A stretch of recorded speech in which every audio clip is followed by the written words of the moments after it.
पन्नों पर मनुष्य ने जो कुछ भी कहा है या फुसफुसाया है वह हमेशा के लिए लिखा गया है।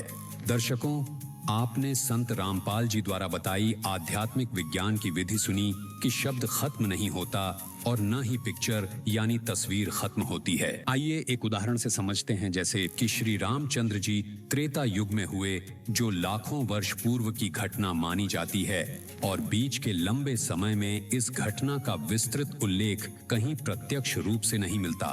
इसके बाद तुलसीदास जी ने कलयुग में रामचरितमानस रामायण की रचना की, जिसे लिखे हुए लगभग 400 वर्ष हुए हैं। ऐसे में स्वाभाविक प्रश्न उठता है कि लाखों वर्ष पूर्व घटित घटनाओं का इतना विस्तृत वर्णन उन्होंने कैसे किया। इसका वह गहरा वैज्ञानिक रहस्य संत रामपाल जी महाराज ने उजागर किया है। संसार में जो भी घटनाएं घटित होती हैं, वे सूक्ष्म रूप में इस ब्रह्मांड में मानो एक चलचित्र फिल्म की तरह अंकित हो जाती है।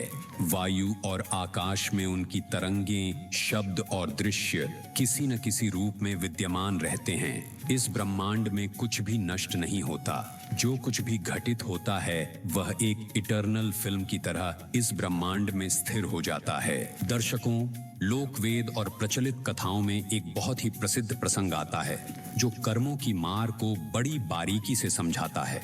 एक समय धृतराष्ट्र ने जिज्ञासावश श्री कृष्ण से पूछा, हे कृष्ण, मुझे अपने पिछले 100 जन्मों का सारा इतिहास साफ दिखाई दे रहा है। उन 100 जन्मों में मैंने ऐसा कोई अपराध नहीं किया जिसके कारण मुझे इस जन्म में नेत्रहीन होने की इतनी कठोर सजा मिले। फिर मेरे साथ ऐसा अन्याय क्यों? अगर मैं इसको ऐसे ऑरा फार्मिंग करते हुए खाऊं, ऐसे भालू। धृतराष्ट्र, जरा 101वें जन्म की फाइल भी खोलकर देखो। और जानते हैं वहां क्या दिखा? धृतराष्ट्र ने देखा कि एक जन्म में उन्होंने एक मासूम टिड्डे की दोनों आंखों को पकड़कर बबूल यानी किक्कर के कांटों से फोड़ दिया। दोनों आंखें फोड़कर उसे छोड़ दिया। वह टिड्डी अंधी होकर इधर उधर टकरा रही है और धृतराष्ट्र उसे देख देख कर हंस रहे हैं। श्री कृष्ण जी ने कहा, देखो, यही कर्म था जिसका फल तुम्हें यह सजा मिली है। तो दर्शकों, धृतराष्ट्र ने जो देखा वह क्या था? वह असल में उसके कर्मों की वीडियो रिकॉर्डिंग ही तो थी, एक ऐसी फिल्म जो ब्रह्मांड में सुरक्षित थी। इसी प्रकार त्रेता युग में हुई रामायण को देख देख कर अब तुलसीदास जी ने पुनः ज्यों की त्यों घटना वर्णन कर दिया। दर्शकों, यहाँ एक बहुत विशेष बात विचार करने वाली है। आज मानव साइंस के ऊपर फूला नहीं समाता और मनुष्य को गलत फहमी हो चुकी है। साइंस ही सब कुछ है, लेकिन सच्चाई ये है कि यह साइंस तो बिल्कुल बौना है आध्यात्मिक साइंस के सामने।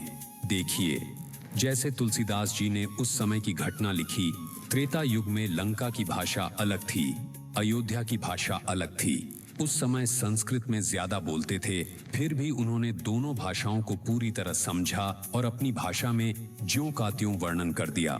आज हम जो ट्रांसलेशन इंस्ट्रूमेंट्स बना रहे हैं, जिनमें भाषा बदलकर सुनाने के लिए इतना रिसर्च, इतनी टेक्नोलॉजी और इतना समय लगाना पड़ रहा है, वो भगवान वाली विज्ञान तो हजारों वर्ष पहले से मौजूद है।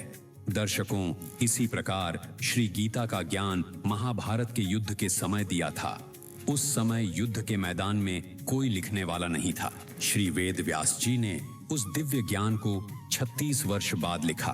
36 वर्ष पुरानी घटना को श्री वेद व्यास जी ने इतने जीवंत रूप में दर्ज कर दिया। यह भी आध्यात्मिक विज्ञान का ही चमत्कार है। इसी तरह परमेश्वर कबीर जी ने अपनी प्यारी आत्मा संत गरीबदास जी को, जो उस समय मात्र 10 वर्ष के बालक थे, ऊपर के ब्रह्मांड, स्वर्ग, नरक, सतलोक आदि घुमा कर लाए। उन्हें सारी सृष्टि की संरचना दिखाई, उनकी दिव्य दृष्टि खोल दी और ज्ञान योग खोल दिया। फिर क्या हुआ? 13 वर्ष की उम्र में संत गरीबदास जी ने अरबों खरबों वर्ष पहले की घटनाओं और आने वाले भविष्य को विस्तार से बता दिया और लिखवाया।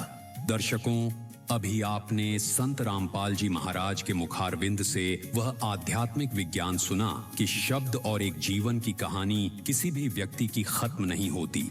उसकी हर घटना, हर शब्द, हर विचार एक फिल्म की तरह इस ब्रह्मांड में हमेशा के लिए स्थिर रहता है। शब्द के साथ उसका चलचित्र भी जुड़ा रहता है और शब्द के साथ शक्ति भी रहती है। तो जो व्यक्ति बोल रहा है उसके साथ भी वो शब्द रहता है। जो शब्द भक्ति से भरा होता है वह वजनी होता है। जैसे ऑक्सीजन, वह नीचे रहता है, धरती के करीब रहता है और हर जीव को सकारात्मक ऊर्जा देता है। जो शब्द भक्तिहीन होते हैं, निंदा, गाली गलौज, झूठ, बद्दुआएं, वे हल्के होते हैं जैसे कार्बन डाइऑक्साइड। वे ऊपर चले जाते हैं, फिर भी वायुमंडल में घूमते रहते हैं और नक्षत्रों की तरह आकाश में फैले रहते हैं। शब्द और चलचित्र, वीडियो हमेशा जीवित रहते हैं, लेकिन यहाँ एक बहुत गहरा वैज्ञानिक रहस्य है। शब्द का अपना एक भार, वेट होता है। भक्ति युक्त शब्द, मंत्र और परमात्मा की चर्चा बिल्कुल ऑक्सीजन की तरह होती है। ऑक्सीजन वजनी, हैवी होती है, इसलिए वह धरातल पर यानी हमारे करीब रहती है। ठीक वैसे ही शुद्ध भक्ति के शब्द पृथ्वी के वातावरण में नीचे रहकर हमें जीवन और सकारात्मक ऊर्जा देते हैं। दूसरी तरफ जन साधारण की नकारात्मक बातें जैसे निंदा, गाली गलौज, अश्लील गाने और दूसरों का बुरा सोचना, यह सब कार्बन डाइऑक्साइड की तरह हैं। यह गैस हल्की होती है और ऊपर की ओर भागती है। यह केवल वातावरण को प्रदूषित करती है और ऊपर जाकर नक्षत्रों की तरह अंतरिक्ष में भटकती रहती है। लेकिन याद रखिए, प्रभाव दोनों का पड़ता है। भले ही ये शब्द अदृश्य हों, लेकिन इनका प्रभाव रियल है। जैसे एक रेडियो फ्रीक्वेंसी हमें दिखाई नहीं देती पर संगीत सुना देती है, वैसे ही ये शब्द इंसानों के मस्तिष्क को, पशु पक्षियों के व्यवहार को और यहाँ तक कि पेड़ पौधों की वृद्धि को भी प्रभावित करते हैं। आज का विज्ञान भी प्लांट न्यूरोबायोलॉजी में यह मान चुका है कि मधुर ध्वनि से पौधे तेजी से बढ़ते हैं। दर्शकों, अब हम उस परम सत्य की ओर बढ़ रहे हैं जिसके बिना विश्व शांति और भाईचारा केवल एक कोरी कल्पना है। वह मूल कारण है अविनाशी कबीर साहिब की शब्द शक्ति, जैसा संत रामपाल जी महाराज जी ने बताया है। शब्द शक्ति से ही विश्व में शांति स्थापित होगी, आपसी भाईचारा स्थापित होगा। यह शब्द शक्ति समर्थ परमात्मा कबीर जी की है। सबसे पहले इस ब्रह्मांड के सबसे बड़े विज्ञान को समझते हैं, शब्द शक्ति, द पावर ऑफ वर्ड। सरल शब्दों में कहें तो शब्द शक्ति का अर्थ है ऐसा वचन जो वास्तविकता को बदल दे। एक छोटा सा उदाहरण लीजिए। किसी देश का राजा एक आदेश पारित करता है कि आज से सभी किसानों का कर्ज माफ किया जाता है। उसके इतना कहते ही पूरे देश के सिस्टम में बदलाव आ जाता है। इसे कहते हैं